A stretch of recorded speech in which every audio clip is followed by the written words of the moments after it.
എന്താടാ പഠിക്കാനൊന്നുമില്ലേ? ഉമ്മ എവിടെയാ? ആ ഹലോ. ആ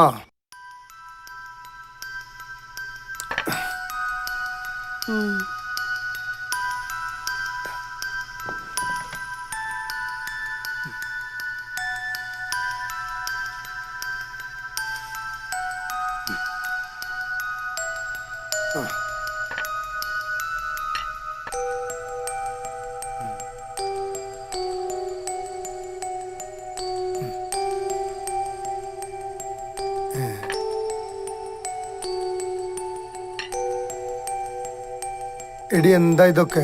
എടി നിനക്ക് എന്താ പറ്റി? ഇത് ഒരുപാട് പലഹാരങ്ങളുണ്ടല്ലോ. നിനക്കിത് എന്താ പറ്റി? നീ എവിടേക്കാണ് ഈ ഒരുങ്ങി പുറപ്പെട്ട് നിക്കണത്? നീ എവിടേക്കാ പോണേ?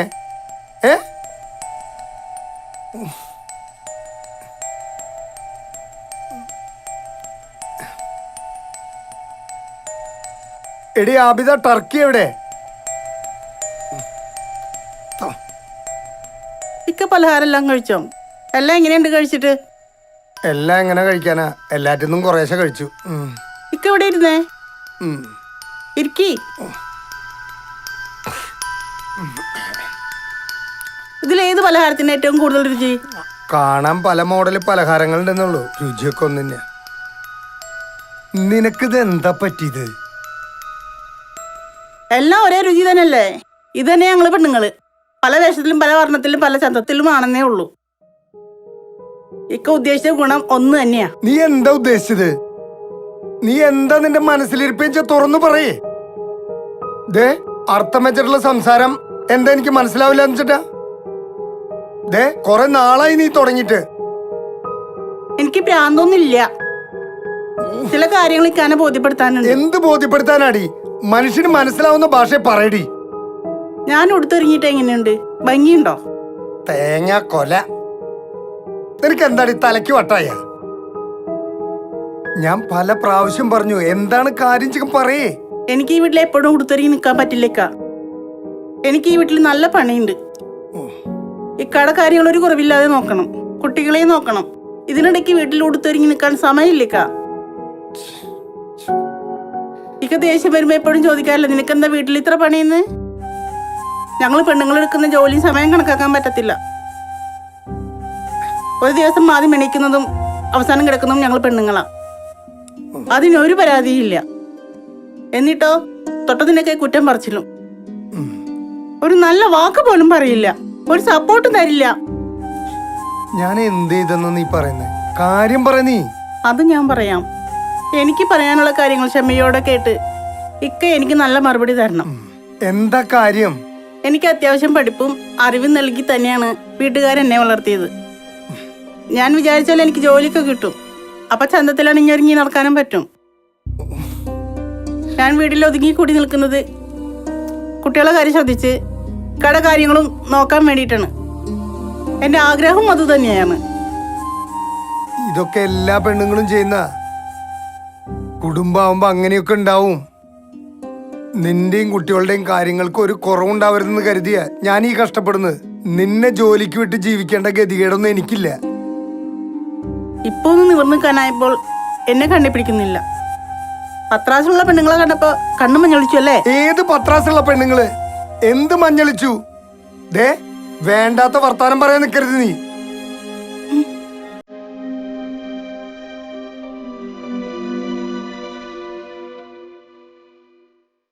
ഈ പെണ്ണേതാ? ഇവളുമായിട്ട് എന്താ ഏർപ്പാട്? കൊച്ച വെക്കണ്ട, എനിക്കിത് മാത്രം അറിഞ്ഞാ മതി. ഞാൻ കുറെ കാലായി തീ തിന്നാൻ തുടങ്ങിയിട്ട്. ഇതാരാ നിനക്ക് അയച്ചു തന്നത്? ഇതാരാന്ന് ചോദിച്ചാൽ അതിനുള്ള മറുപടി പറഞ്ഞാ മതി. ഓ, ഇതെന്റെ കടയിൽ വരുന്ന സ്ഥിരം വരുന്ന ഒരു കസ്റ്റമറാണ്. അങ്ങനെയുള്ള ഒരു പരിചയം മാത്രമേ എനിക്കുള്ളൂ. അവരായിട്ട് വേറൊരു ബന്ധം എനിക്കില്ല. ദേ, ഞാനൊരു കാര്യം പറഞ്ഞേക്കാം. ഞാൻ എന്റെ ബിസിനസ്സുമായി പൊരുത്തപ്പെട്ടു പോകുമ്പോ പലരോടും നല്ല നിലയിൽ ഇടപെടും. അതെന്റെ ബിസിനസിന്റെ ഭാഗമാണ്. ദേ, ആരെങ്കിലും കുത്തിത്തിരിപ്പുണ്ടാക്കി നിന്റെ മനസ്സിളക്കാൻ ശ്രമിച്ചിട്ടുണ്ടെങ്കിൽ അത് ഇപ്പൊ നിർത്തിക്കോണം. അല്ലെങ്കിൽ ഞാൻ ആരാണെന്ന് നീ അറിയും. അത് തന്നെ ഞാനും പറഞ്ഞത്. ഇതിന്റെ സത്യം എനിക്കറിയണം, അല്ലെങ്കിൽ ഞാൻ ആരാണെന്ന് എനിക്ക് അറിയൂ. ഫോട്ടോ മാത്രമല്ല, അവളായിട്ട് കിന്നരിച്ച് സംസാരിക്കുന്നതും എന്നെ പറ്റി മോശമായി സംസാരിക്കുന്നതും ഇതിലുണ്ട്. ഞാൻ പരിഷ്കാരമില്ലാത്തവളല്ലേ, വൃത്തിയില്ലാതെ നടക്കുന്നവളല്ലേ. ഇക്കാടെ ആഗ്രഹങ്ങൾക്കും ആവശ്യങ്ങൾക്കും എനിക്ക് പ്രാപ്തിയില്ല. അവളെ കാണാതിരിക്കാനും പറ്റുന്നില്ല. എന്തൊക്കെ തോന്നിച്ചാ അവളോട് പറഞ്ഞിരിക്കുന്നേ? എടി, അതൊക്കെ ഞാൻ വെറുതെ പറഞ്ഞതാ. ഞാൻ എന്റെ ഫോണിലല്ല വിളിച്ചത്, ഗിരിയുടെ ഫോണിലാ. നീ അവനോട് ചോദിച്ചു നോക്ക്, അവൻ പറയും നിന്നോട് സത്യം. അല്ലെങ്കിൽ നീ ബാബു ചേട്ടനോട് ചോദിച്ചു നോക്ക്. കണ്ണി കണ്ട പെണ്ണുങ്ങളോട് കൊഞ്ചിക്കൊഴയാൻ പോയിട്ട് വീട്ടിൽ വരുമ്പോ തൊട്ടത്തിற்கு എന്നോട് ദേഷ്യം. ഇനി ഞാൻ വീട്ടിൽ ഇതുപോലെ ഒരുങ്ങിയിരുന്നോളാം. വീട്ടിലെ പണിയെല്ലാം എടുത്തിട്ട് കടയിൽ പോയാൽ മതി. നന്ദിയില്ലാത്ത വർഗം. മടുത്തു, മതി.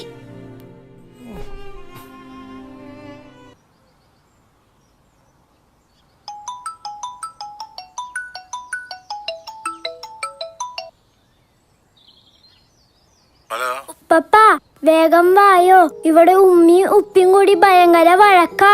നീ ഉപ്പാടയില് ഫോൺ കൊടുത്തേ? ഫോണൊന്നും കൊടുക്കാൻ പറ്റില്ല. വിളിച്ചൂന്ന് പറഞ്ഞാൽ ഞങ്ങളെ തല്ലും. ഉപ്പപ്പ വേഗം വായോ.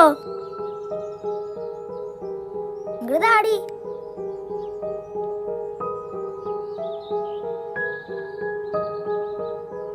മാമാ വേഗം വാ, ഇവിടെ ഉമ്മിയും ഉപ്പിയും വലിയ വഴക്കാ. ഫോണൊന്നും കൊടുക്കാൻ പറ്റില്ല. നിങ്ങൾ വരാണെങ്കി വാ. ഞാൻ ഇപ്പൊ വേറെ സ്ഥലത്താണുള്ളത്. ഇപ്പൊ ഞാൻ അങ്ങോട്ട് വരാം. ഇപ്പൊ വരാട്ടാ. ജൂൺ 5 പരിസ്ഥിതി ദിനമാണ്. ഈ ദിവസം ഓരോ വീട്ടിലും ഓരോ മരം നടണം. ശുദ്ധമായ വെള്ളവും വായുവും മനുഷ്യരാശിക്ക് അനിവാര്യമാണ്. നമ്മൾ ഭൂമിയിലേക്ക് മടങ്ങാം. ഭൂമി ഉരുണ്ടതാണ്. ഒന്ന് ബോഡി പൊട്ടതരം വരാണ്ട്. ഇപ്പൊ ഭൂമിയിലല്ലേ? നിന്റെ ഉപ്പാപ്പാന്റെ തല ഉപ്പാപ്പാന്റെ തലയല്ല, നിന്റെ തല ഉരുണ്ടത്. നിന്റെ തല ഉരുണ്ടത് ഇതുപോലെ. എന്താ സുബൈറേ പ്രശ്നം? നിങ്ങൾ പരസ്പരം വഴക്കിടാറില്ലല്ലോ. നിങ്ങളെ ആരാ വിളിച്ചത്? നിങ്ങൾ എങ്ങനെ ഇതൊക്കെ അറിഞ്ഞത്? അതിപ്പോളേ കുട്ടികൾ കരഞ്ഞു വിളിച്ചു പറഞ്ഞപ്പോ ഞങ്ങളുടെ വന്നാ. അവര് പേടിച്ചിരിക്കുകയാണ്. പെട്ടെന്ന് ഇങ്ങോട്ട് വരാൻ പറഞ്ഞു. ഞങ്ങള് പേടിച്ചിട്ട് അങ്ങോട്ട് എത്തിയതേ. ആബിദ, എന്താ ഇവിടെ ഉണ്ടായത്? പതിവില്ലാണ്ട് എന്റെ മുഖം വല്ലാണ്ട് വാടിയിരിക്കണ്ടല്ലോ. എന്താ പറ്റിയത്? ഇങ്ങനൊരു ഇബിലീസ് പിടിച്ച പിള്ളേര്. ഇവിടെ കുഴപ്പമൊന്നുമില്ല വല്യപ്പാ. ചെറിയൊരു പിണക്കം, അത് വലിയ കുഴപ്പമുള്ള കേസൊന്നുമല്ല. എല്ലാ കാര്യങ്ങളും എന്റെ സുഹൃത്ത് ഗിരിയോട് ഞാൻ പറഞ്ഞിട്ടുണ്ട്. അവന്റെ ഫോണിലുണ്ടല്ല. അവനിപ്പോ വരും. ബാബുചേട്ടന് എല്ലാ കാര്യങ്ങളും അറിയാം. ബാബുചേട്ടൻ ഇപ്പൊ വരും. ശരിയാ, പിന്നെ വിളിക്കട്ടെ. ഞാൻ പിന്നെ വിളിക്കാം. ശരി ശരി. ആകെ അലമ്പായില്ലേ സുബേറെ? ഞാൻ അന്നേ പറഞ്ഞില്ലേ ചിലൊരു കുടുംബം കലക്കാനാണെന്ന്. ചില പെണ്ണുങ്ങളെ അവരുദ്ദേശിച്ച കാര്യം നടന്നില്ലെങ്കിലേ എന്തെങ്കിലും കൊണ്ട് നമ്മളെ കെണിപ്പെടുത്തും. ആണുങ്ങളായ നമ്മൾ അതിലൊന്നും പോയി വീഴാൻ പാടില്ല. മനസ്സിലായില്ലേ? എന്താ വലിപ്പ?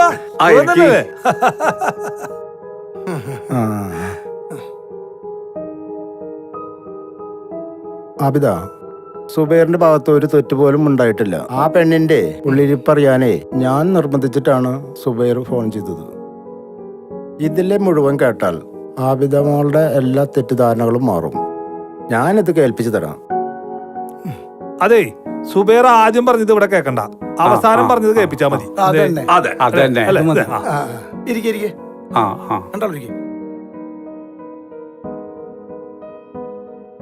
ഹലോ, എന്റെ പൊന്നു സഹോദരി, ഞാൻ നിങ്ങൾ ഉദ്ദേശിക്കുന്ന തരത്തിലുള്ള ആളല്ല. നിങ്ങളുടെ ഉദ്ദേശത്തിന് എന്നെ കിട്ടുകയില്ല. അപ്പൊ ഇതുവരെ പറഞ്ഞതൊക്കെ ഞാൻ നിങ്ങളുടെ മനസ്സിലിരിപ്പ് എന്താണെന്ന് അറിയാൻ വേണ്ടി അങ്ങനെ വിളിച്ചതാ. ഞാൻ അറിയാതെ എന്റെ സെൽഫി എടുക്കുക, രാത്രി 12 മണിക്ക് ഫോൺ വിളിക്കുക, എന്താ കാര്യം എന്ന് അറിയാൻ വേണ്ടി ഞാൻ അങ്ങനെയൊക്കെ പറഞ്ഞതാ. ഇപ്പൊ എനിക്ക് പിടികിട്ടി, എന്നെ അതിന് കിട്ടില്ല. ആണുങ്ങളല്ല ഇങ്ങനെയാണ്, ആശിപ്പിക്കും, പിന്നെ അങ്ങോട്ട് ചതിക്കും. ഞാൻ നിങ്ങളോടൊരു വാക്കുകൊണ്ടോ നോട്ടം കൊണ്ടോ മോശമായി പെരുമാറിയിട്ടില്ലല്ലോ. പിന്നെ ഏതാഗ്രഹത്തിന് താങ്ങും തണലുമായി നിൽക്കുന്ന, ഏറെ സ്നേഹിക്കുന്ന എന്റെ ഭാര്യയെ വഞ്ചിക്കാൻ എന്നെ കിട്ടില്ല. എനിക്ക് എന്റെ ഭാര്യയും മക്കളുമാണ് എല്ലാതും. അത് വിട്ട് ഒരു ഏർപ്പാടിനും എന്നെ കിട്ടില്ല. ഇനി മേലാൽ എന്നെ വിളിക്കരുത്, എന്റെ സ്ഥാപനത്തിൽ വരികയും ചെയ്യരുത്. മനസ്സിലായോ? ഓക്കെ. ആബിദ, ഇപ്പൊ മനസ്സിലെ തെറ്റിദ്ധാരണകളൊക്കെ മാറിയില്ലേ? എന്റെ മനസ്സിൽ തെറ്റിദ്ധാരണ ഒന്നും ഇല്ല. ഓരോ മണ്ടത്തരത്തിൽ ചെന്ന് പെട്ടിട്ട് ഇപ്പൊ മോങ്ങാൻ നിക്കുക. എല്ലാവരും ഇരിക്കട്ടാ, ചായ കുടിച്ചിട്ട് പോകാം. ചായ ഒന്നും വേണ്ട. അയ്യോ അത് ശരിയാവില്ല, എല്ലാവരും ചായ കുടിച്ചിട്ട് പോയാ മതി. ഇക്ക ഇങ്ങോട്ട് വന്നേ. എന്തെല്ലാം പോലെ ഹാപ്പി ആയില്ല. അൽഹംദുലില്ലാ.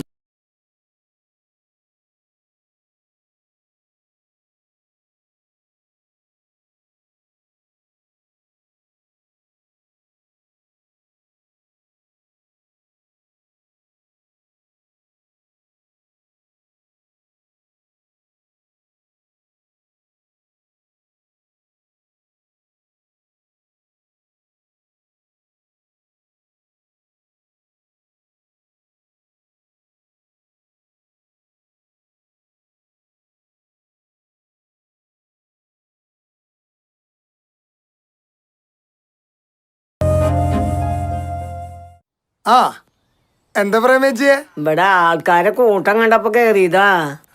അത് ആബിദേരെ വീട്ടുകാരി വന്നതാ. അപ്പൊ ആബിദ എവിടേക്ക് പോയി? അവളവിടെ അവരോട് സംസാരിച്ചോണ്ടിരിക്കുക. ഞാൻ അമ്പലത്തിലേക്ക് പോയതാ. എന്നാ കേറിയിട്ട് പോവാ. അയ്യോ ഇനിയിപ്പോ നേരല്ല. ആയിക്കോട്ടെ, പിന്നെ വരാ.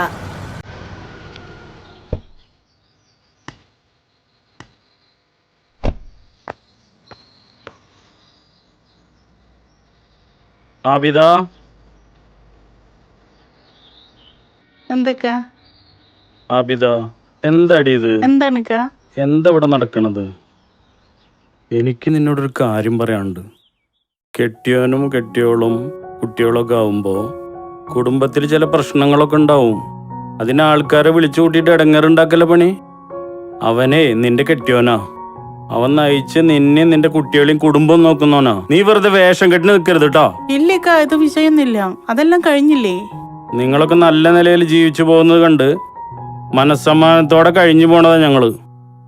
വെറുതെ ഇല്ലാത്ത വിഷയങ്ങൾ ഉണ്ടാക്കരുത് കേട്ടോ. സുബൈർ എവിടെ? ഇക്ക മോളിലുണ്ട്, ഇപ്പൊ വരും. ഇക്ക ഇരിക്ക്. മനുഷ്യൻ തിരക്കിന്റെ ഇടയിൽ ഇവിടെ ആകെ കുഴപ്പമെന്നും പറഞ്ഞിട്ട് ഓടിപ്പടഞ്ഞു വന്നതാ.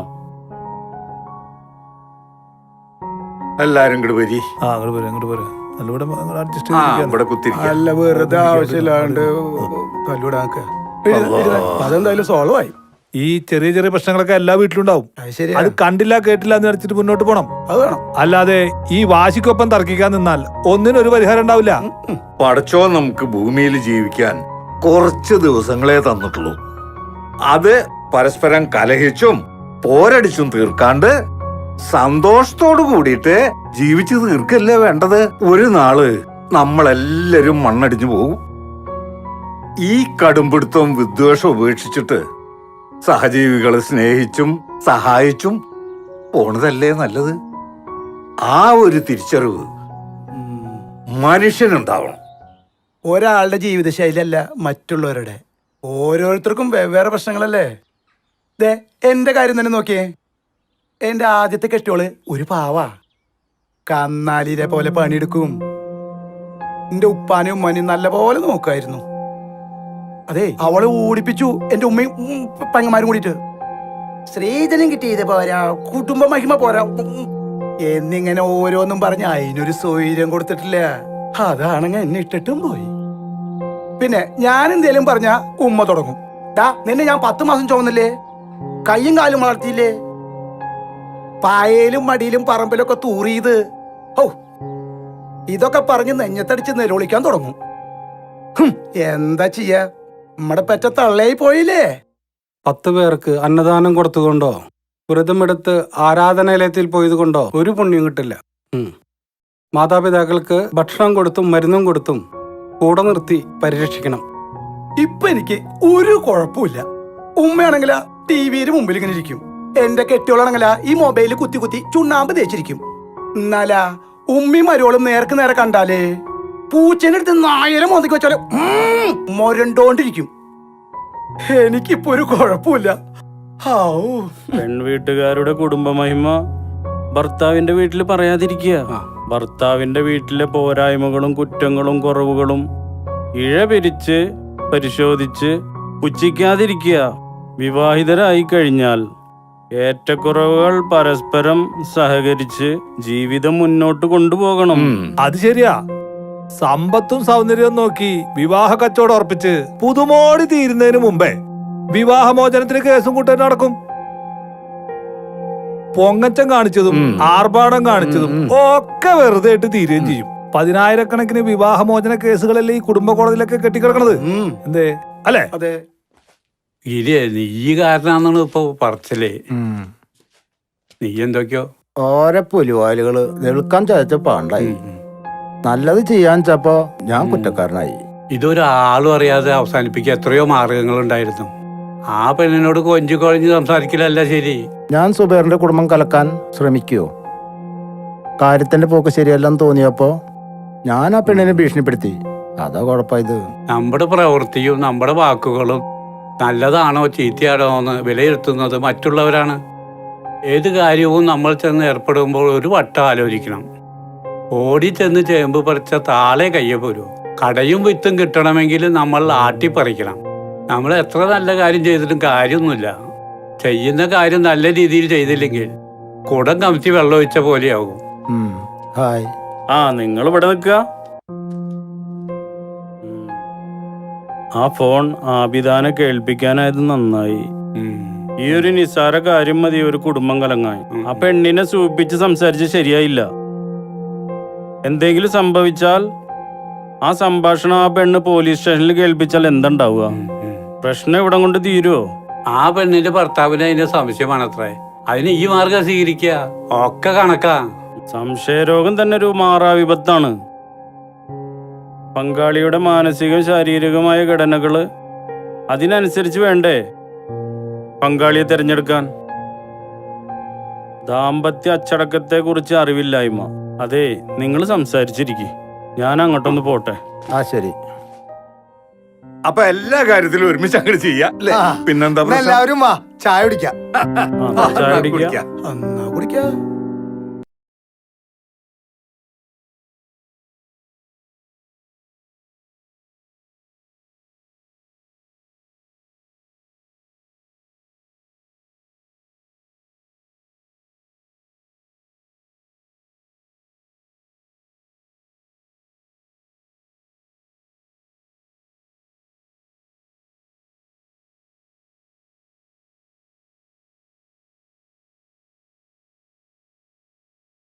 തീരുമാനമെടുക്കേണ്ടത് പൊരുത്തക്കേടുകളുണ്ടാകാം. അതെല്ലാം പരസ്പരം മനസ്സിലാക്കി വിട്ടുവീഴ്ചാ മനോഭാവത്തോടെ പ്രശ്നങ്ങൾ കൈകാര്യം ചെയ്യണം. നന്മ മനസ്സുകളുടെ ചിരകാല സ്വപ്നം പൂത്തുലയട്ടെ. നല്ലൊരു കുടുംബജീവിതം